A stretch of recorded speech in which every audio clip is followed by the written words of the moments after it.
Assalamualaikum warahmatullahi wabarakatuh. Nama saya Nadira Frizana Khairunisa, kelas 4, mau membacakan cerpen Ketika Waktu Melambat, ciptaan oleh Nikomang Aryani.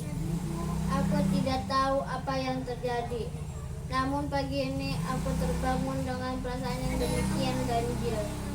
Waktu bergerak sangat lambat. Aku memulai pagi dengan menonton 5 jenis acara TV dengan perasaan separuh engan. Ketika aku melirik jam dinding, aku kaget, bukan main. Jarum jam hanya bergerak 20 menit. Aku pikir setidaknya aku sudah membuang-buang waktu 3 jam menonton TV dengan tidak jelas pagi ini. Apa yang terjadi? Aku bangkit dan melongok keluar jendela. Apa yang terjadi di bawah? Aku pikir aku memberikan jawaban atas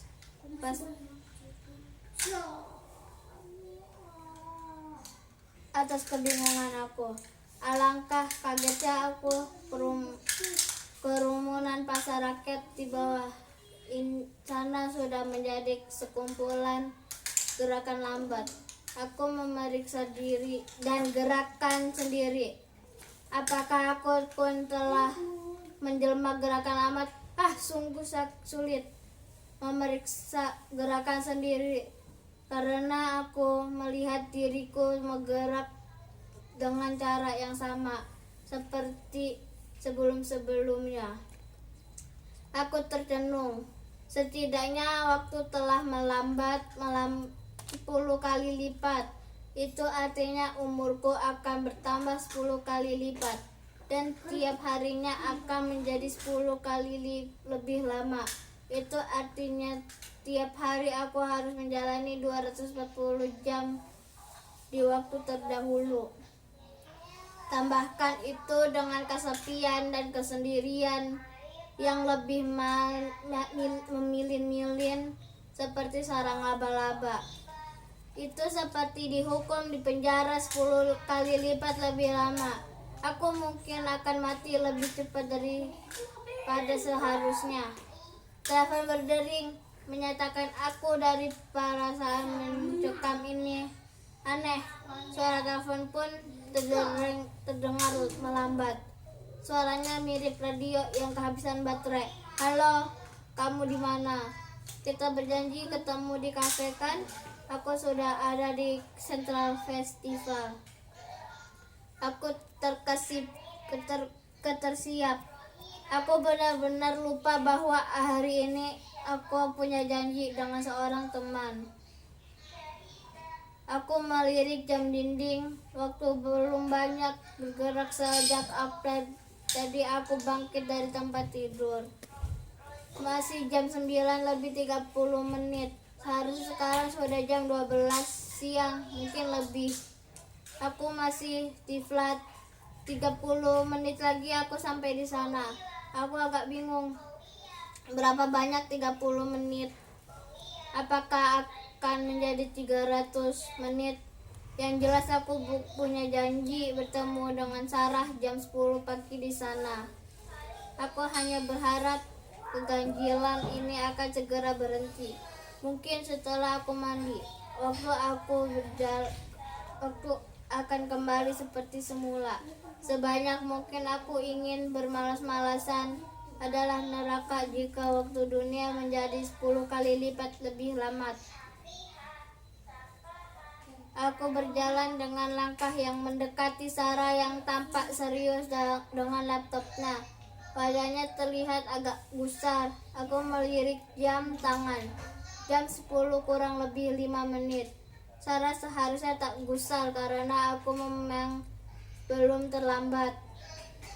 Ketika matanya menangkap kedatanganku, Sarah tersenyum kecil dengan agak dipaksakan. Terlihat sekali ia berusaha keras untuk menahan gusar. Akhirnya kamu datang juga. Aku sudah menunggu 2 jam. Tidak mungkin, jam aku hanya bergerak setengah jam. Mata Sarah membeliak kaget. jamku mati mungkin. Yang jelas orang Thailand yang tadi bersamaku di sini sudah pergi karena tidak sabar menunggumu. Aku lebih kaget lagi. Aku melepaskan jam tangan dan menyerahkan kepada Sarah. Lihatlah jamku, masih berdetak. Memang lebih lambat, tapi masih berdetak. Sarah pun tampak kebingungan. Ia meneliti jam di tangan aku dengan hati-hati. Refleks aku mengamati orang-orang yang berada di kafe itu, dan mereka benar-benar bergerak lambat. Perutku menjadi mual. Sungguh memualkan melihat semua orang dalam gerakan lambat. Sarah masih tampak kebingungan. Ia membandingkan jam tanganku dengan ponselku. Keduanya menunjuk penanda waktu yang sama, jam 10 lebih 5 menit. Keringat dingin bercucuran di dahiku. Sarah memandangiku agak dengan kaget. Ada apa denganmu? Kamu sakit? Semua orang terlihat bergerak lambat di mataku. Gerakan lambat. Sarah memandang sekeliling. Tidak apa, mereka bergerak normal. Ada apa denganmu? Semua orang bergerak slow motion.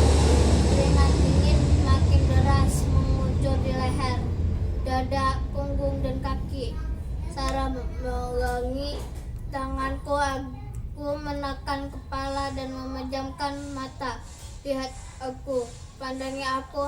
Apakah aku juga bergerak lambat? Aku membuka mata dan melihat Sarah juga bergerak lambat. Suara yang keluar dari mulutnya juga melambat, seperti orang yang memiliki keterbelakangan mental. Anehnya, suara Sarah pada saat kami bertemu tadi tidak seperti itu. Semua tampak normal dengan Sarah dan orang-orang lainnya. Sarah merangkul dan menduduki aku di sofa. Aku kembali memejamkan mata, berusaha mengurangi pengar yang aku rasakan. Kamu sakit? Apa? Kita harus ke rumah sakit. Aku sudah memesan taksi. Aku hanya terdiam dalam rangkulan Sarah. Aku benar-benar tidak tahu harus berbuat apa sekarang. Satu-satunya yang membuat segala sesuatunya lebih mudah adalah dengan memejamkan mata. Kegelapan membuat kengerian itu berakhir selesai. Entah berapa hari aku memejamkan mata. Perhitungan waktu menjadi tidak jelas dalam ingatanku. Aku juga memakai penutup telinga.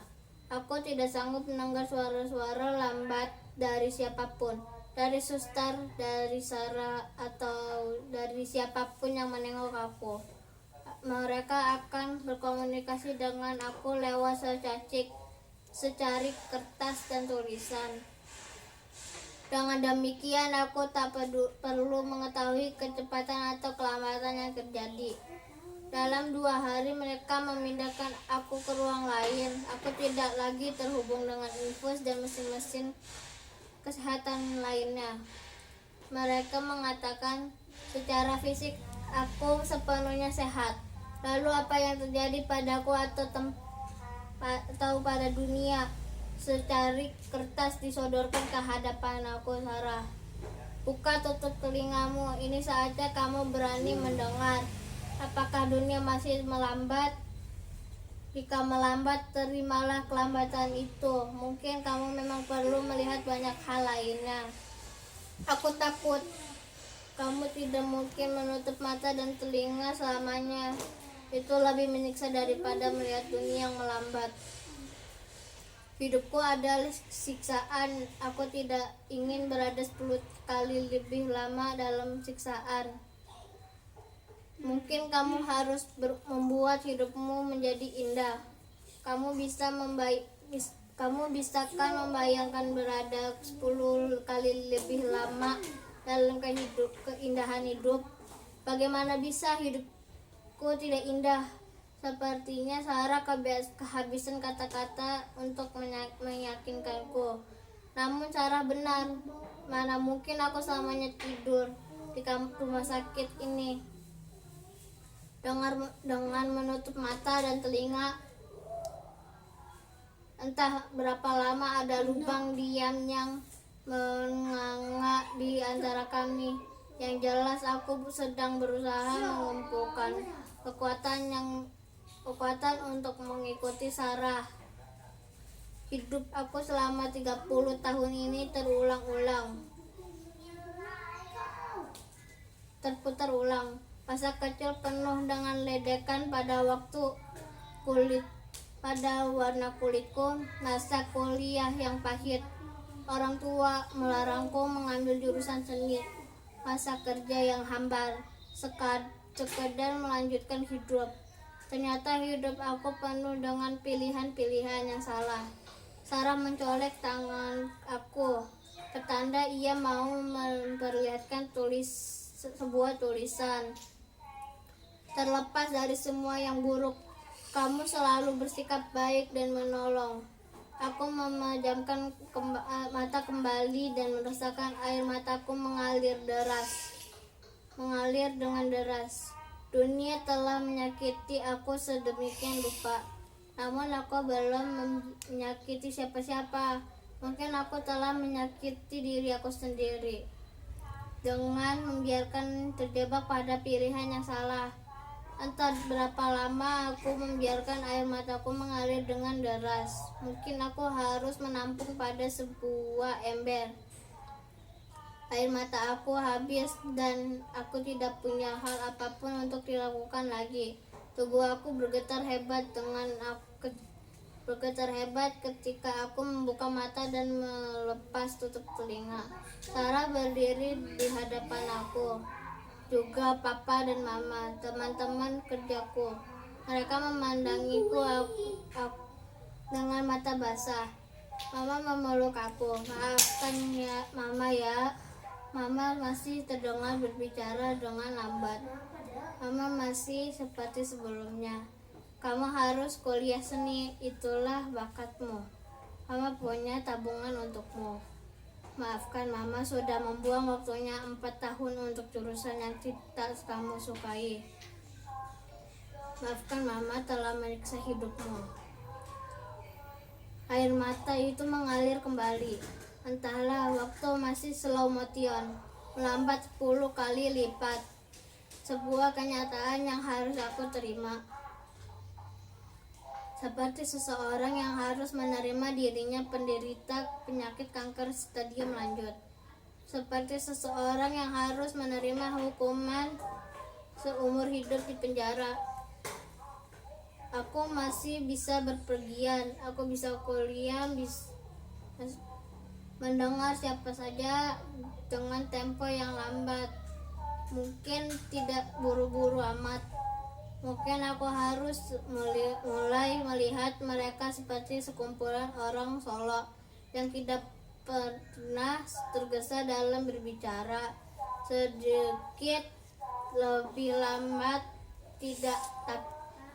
tapi tak apa. Terima kasih. Wassalamualaikum warahmatullahi wabarakatuh.